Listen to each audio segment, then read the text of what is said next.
ये समय था अक्टूबर 1984 का। देश ने अभी अभी हिंदू सिख दंगों का खौफनाक मंजर देखा था, लेकिन अब माहौल शांत हो चुका था। पर किसे पता था कि यह शांत माहौल बस कुछ ही दिन और रहने वाला था। अक्टूबर खत्म होते होते दिल्ली में कुछ ऐसा होता है कि पूरा देश हिल जाता है। दरअसल यह बात है दिल्ली के सफदरजंग रोड की। सफदरजंग रोड अपने आप में ही काफी खास थी, क्योंकि यहां पर देश की पहली महिला प्रधानमंत्री इंदिरा गांधी का आवास था। तारीख थी 31 अक्टूबर। गांधी ठीक एक दिन पहले 30 अक्टूबर को ही उड़ीसा से एक रैली कर देर रात वापस लौटी थी। लेकिन बावजूद इसके गांधी आज थोड़ा जल्दी उठी, क्योंकि आज उन्हें ठीक 9:20 पर बीबीसी को अपनी डॉक्यूमेंट्री के लिए इंटरव्यू देना था। श्रीमती गांधी सुबह जल्दी उठकर तैयार हो जाती है। आज का दिन इंदिरा के लिए हमेशा की तरह ना होकर थोड़ा अलग था, क्योंकि आज उन्होंने बाहर निकलने से पहले ना तो कोई बुलेट प्रूफ जैकेट पहना था और ना ही उनके पास इतनी सिक्योरिटी थी। इंटरव्यू की जगह इंदिरा के घर के पास ही थी, इसलिए वो तैयार होने के बाद इंटरव्यू के लिए पैदल ही निकल जाती हैं। पर इंदिरा जैसे ही अपने आवास से निकलती ही है कि तभी उन पर ताबड़तोड़ गोलियां बरसनी शुरू हो जाती हैं। ये गोलियां बरसा रहे थे उनके खुद के ही बॉडीगार्ड सब इंस्पेक्टर बेअंत सिंह और संतरी सतवंत सिंह। कुछ समय पहले जिस सफदरजंग रोड का माहौल खुशनुमा था, अब उसी सफदरजंग रोड का माहौल देश की पहली महिला प्रधानमंत्री इंदिरा गांधी के खून से खौफनाक हो चुका था। क्या था यह ऑपरेशन ब्लू स्टार? कौन थे वे लोग जिन्होंने इंदिरा गांधी को गोली मारी? और आखिर क्यों उस दिन इंदिरा ने रोज की तरह कोई बुलेट प्रूफ जैकेट नहीं पहना था? और श्रीमती गांधी की मौत के बाद क्या हुआ? चलिए समझते हैं इंदिरा गांधी की मौत को। इंदिरा गांधी के मौत की कहानी शुरू होती है ऑन ऑपरेशन ब्लू स्टार के साथ। आजादी के बाद देश का लगभग हर वर्ग संतुष्ट था, क्योंकि मुस्लिमों को पाकिस्तान मिल चुका था और हिंदुओं को हिंदुस्तान मिल गया। लेकिन इन सब में सिखों का एक वर्ग ऐसा भी था जिसे लगता था कि उनके साथ नाइंसाफी हुई है। इन्हें लगता था कि हिंदुस्तान सिर्फ हिंदुओं का है, इसीलिए ये चाहते थे कि सिखों के लिए भी एक अलग देश बनाया जाए। और यही कारण था कि इस वर्ग ने पंजाब को खालिस्तान बनाने की मांग शुरू कर दी। 1970 के मध्य तक आते आते खालिस्तान की यह मांग जोर पकड़ने लगी। इस समय पंजाब में अकाली दल की सरकार थी और सत्ता में आने के बाद अकाली दल लगातार इंदिरा गांधी पर दबाव बना रहा था कि वह पंजाब को भारत से अलग कर दें। लेकिन इंदिरा इस मांग को सिरे से खारिज कर देती है। इंदिरा के मना करने के बाद अब अकाली दल के पास सिर्फ एक ही रास्ता बचता है, और वह यह था कि वे कैसे भी करके इंदिरा को सत्ता से बेदखल कर दें। और इसके लिए अकाली दल अपना एड़ी से छोटी तक का जोर लगा देता है।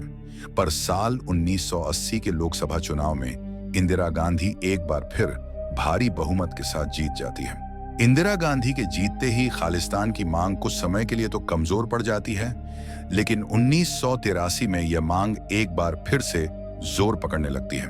पंजाब में अब चारों तरफ दंगे होने शुरू हो जाते हैं और इन्हीं दंगों के बीच 5 अक्टूबर 1983 को पंजाब में सिख हिंदुओं से भरी एक बस को अगवा कर लेते हैं और उसमें मौजूद हर आदमी को मौत के घाट उतार देते हैं। इस घटना के बाद पंजाब में हिंदू सिख दंगे भड़क जाते हैं। पंजाब की गलियों में जिस तरफ भी नजर जाती थी, बस खून और लाशें ही पड़ी दिखाई देती थी।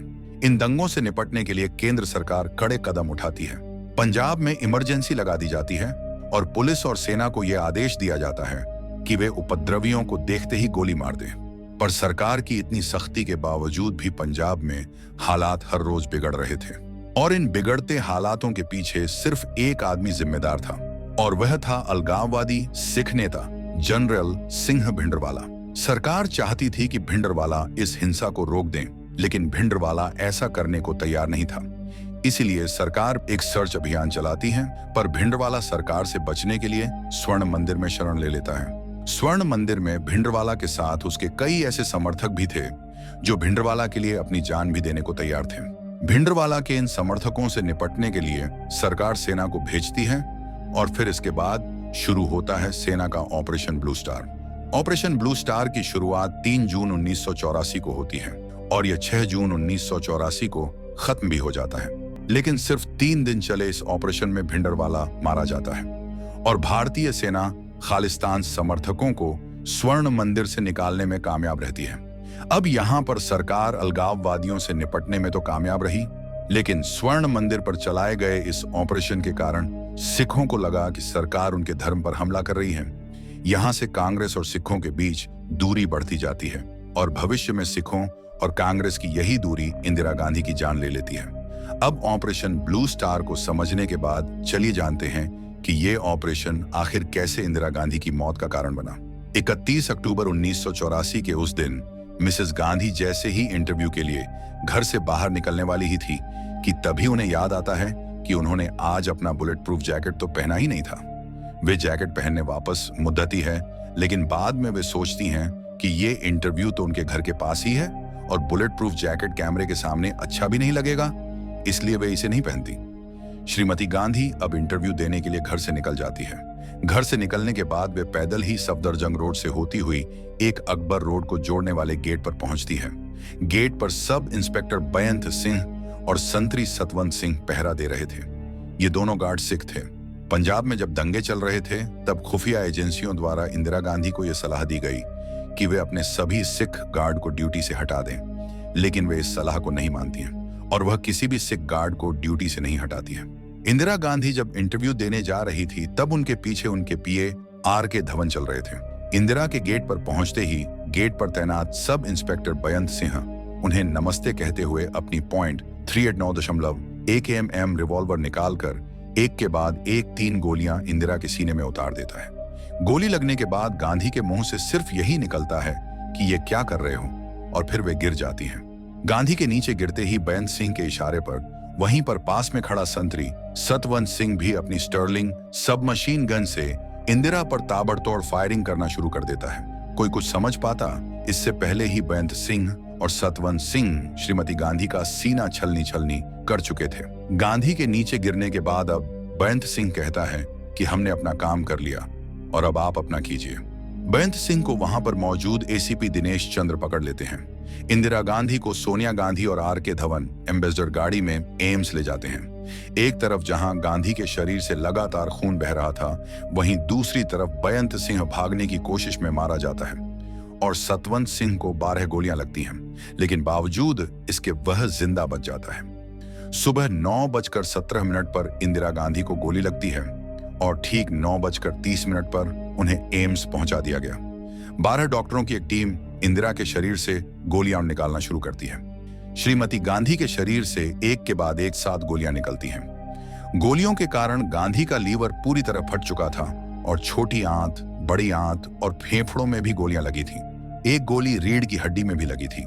इंदिरा गांधी के शरीर से लगातार 4 घंटे तक खून बहता है। उनका ब्लड ग्रुप नेगेटिव था, जो काफी रेयर होता है, इसलिए डॉक्टरों को खून का इंतजाम करने में थोड़ी सी परेशानी होती है। गांधी को 88 बोतल खून चढ़ाया जाता है। गांधी का खून बहना तो बंद हो गया, लेकिन उनकी हालत लगातार खराब होती जाती है। डॉक्टर वहां पर मौजूद कांग्रेस के वरिष्ठ नेताओं को पहले ही बता देते हैं कि गांधी का बचना अब काफी मुश्किल है। उस समय राजीव गांधी कोलकाता में थे और राष्ट्रपति ज्ञानी जेल सिंह विदेश यात्रा पर थे, इसलिए अब एम्स में मौजूद इंदिरा के पास ही के कमरे में यह तय होने लगता है कि अगला प्रधानमंत्री कौन होगा। अधिकतर वोट राजीव गांधी के पक्ष में थे। दोपहर के करीबन 2:23 पर इंदिरा गांधी की मौत का आधिकारिक ऐलान हो जाता है। अचानक इंदिरा की मौत की खबर सुन लोग सकते में आ जाते हैं और जब उन्हें इंदिरा की मौत का कारण पता चलता है तो उनमें गुस्से की लहर दौड़ जाती है। इंदिरा की मौत के बाद राजीव गांधी को नया प्रधानमंत्री बनाया जाता है। एक तरफ जहां राजीव गांधी देश के प्रधानमंत्री पद की शपथ ले रहे थे, वहीं दूसरी तरफ दिल्ली दंगों की आग में झुलस रहा था। देश के हर कोने में सिखों के खिलाफ दंगे होने शुरू हो जाते हैं। राष्ट्रपति ज्ञानी जैल सिंह भी अपनी विदेश यात्रा से बीच में ही वापस लौट आते हैं। बाद में सरकार दिल्ली में हुए इन दंगों की जांच के लिए नानावटी आयोग बनाती है, लेकिन उसका कुछ खास असर नहीं होता है। इंदिरा गांधी की मौत के बाद दिल्ली की सड़कें एक बार फिर से खून से रंग जाती हैं। इन दंगों में हजारों लोगों ने अपनों को खोया।